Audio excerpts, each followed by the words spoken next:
In Gippsland men, Warragul, Western Port and Moe have separated themselves from the pack, all with 5 wins.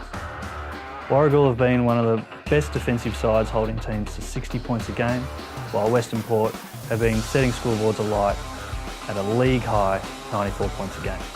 In Gippsland women, the top 5 of Moe, Western Port, Churchill, Traralgon and Maffra have all swapped victories and defeats. Traralgon have stormed back into finals contention after suffering 3 straight defeats to open the season. They've been on a tear lately, winning 5 straight. In North East men, Seymour, Wodonga and Shepparton clearly stand out, with Seymour undefeated and owning the league's stingiest defence at 57 points a game. It'll be an interesting race for the 4th finals position, as Castlemaine, Wallen, Echuca, Maryborough and Wangaratta are all chances for that final spot. North East women, Shepparton and Wodonga have been crushing teams, and Shepparton have been beating their opponents by 50 points a game. It's going to be a tough race as we move forward in the North East women, with Seymour yet to taste victory, but they've been getting closer. In the South West men, Mount Gambier are undefeated after 6 games, and they haven't looked like being tested yet. The challengers in Horsham, Colac and Portland all have the pieces to lock up those final spots.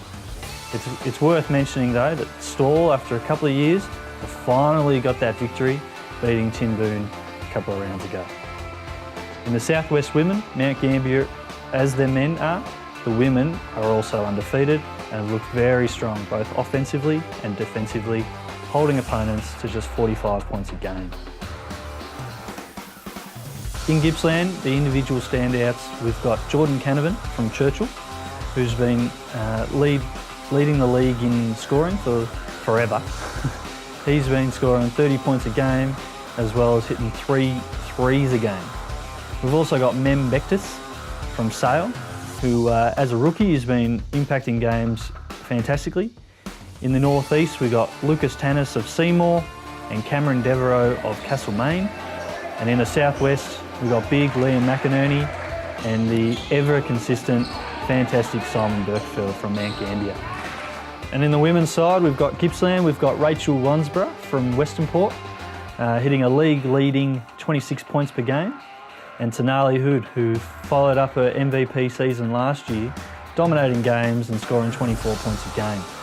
In the North East, we've got Wodonga's Rachel Jeffrey and Shepparton's Shelby Britton, with both teams being undefeated.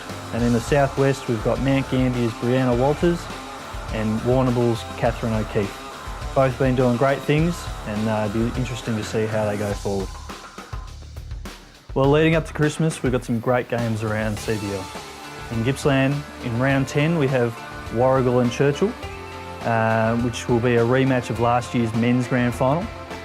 And we've also got Moe hosting Traralgon, which will be a fantastic contest between 2 great women's teams and also very competitive men's teams. And in the North East, in round 11, we'll have Shepparton versus Wodonga.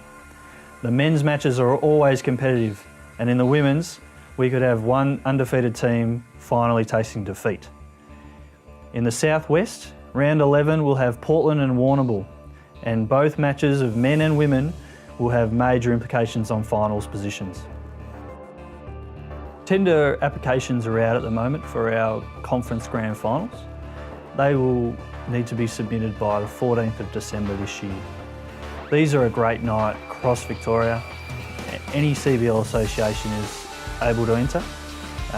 They've just simply got to fill out a form, show how they're going to host tonight, and we look forward to receiving any application from any CBL association.